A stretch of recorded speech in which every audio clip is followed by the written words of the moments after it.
So ఆడవారిలో తెల్లమైలు అవుతున్నప్పుడు ఎప్పుడు కంగారు పడాలి? సో చాలామంది గైనకాలజీ ఓపీడీకి వస్తున్నప్పుడు చెప్పే కామన్ కంప్లైంట్ ఏంటంటే తెల్లమైలు అవుతుంది డాక్టర్, ఏదైనా ప్రమాదం అని అడుగుతూ ఉంటారు. సో తెల్లమైలు అనేది అన్నిసార్లు ప్రమాదమైనది కాదండి. నార్మల్గా ప్రతి స్త్రీ కూడా అండం విడుదలయ్యే టైంకి, అంటే నెలసరి ఒక నెల టైం తీసుకుంటే కనుక నెల మధ్యలో 14 రోజుల నుంచి 16-17 రోజుల దాకా అండం విడుదలయ్యే టైం. సో అండం విడుదలయ్యే టైంలో కొద్దిగా తెల్లమైల కనిపించడం అనేది క్వైట్ నార్మల్ అండి, ఇది కామన్.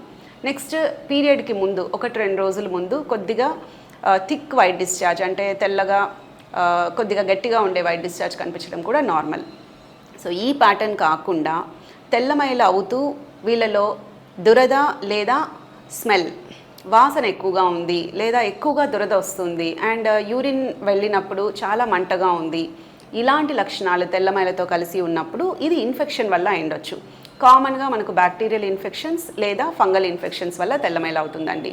సో తెల్లమైలతో పాటు దురద లేదా వాసన వస్తుంది అంటే కనుక డాక్టర్ని సంప్రదిస్తే వాళ్ళు ఎగ్జామిన్ చేసి ఎలాంటి మందులు వాడుకోవాలి అనేది చెప్తారు. అండ్ ఇది కూడా కంగారు పడాల్సిన అవసరం లేదు. సో ఎప్పుడు కంగారు పడాలి తెల్లమైల అవుతున్నప్పుడు అంటే, వయసు పైబడిన వారిలో తెల్లమైల చాలా చాలా ఎక్కువగా అవుతూ ఉండడం, దాంతోపాటు చీములాగా తెల్లమైల అవుతూ ఉండడం, లేదా తెల్లమైల బ్లడ్ రక్తంతో కలిసి తెల్లమైల అవ్వడం, ఇవి కంగారు పడాల్సిన విషయాలండి. సో వయసు పైబడిన వారిలో ఈ లక్షణాలు కనిపిస్తూ ఉంటే కనుక డాక్టర్ని సంప్రదించడం వల్ల వాళ్ళు పరీక్ష చేసి ఒకవేళ ఇది గర్భసంచి ద్వారం దగ్గర ఏదైనా పుండులాగా ఏర్పడుందా, స్కాన్ చేసినప్పుడు గర్భసంచి లోపల చీము ఏదైనా చేరుకొని ఉందా అనేది పరీక్ష చేసి ఏ ప్రాబ్లం ఉందా లేదా ఐడెంటిఫై చేసి దానికి తగ్గట్టుగా ట్రీట్మెంట్ తీసుకోవచ్చు.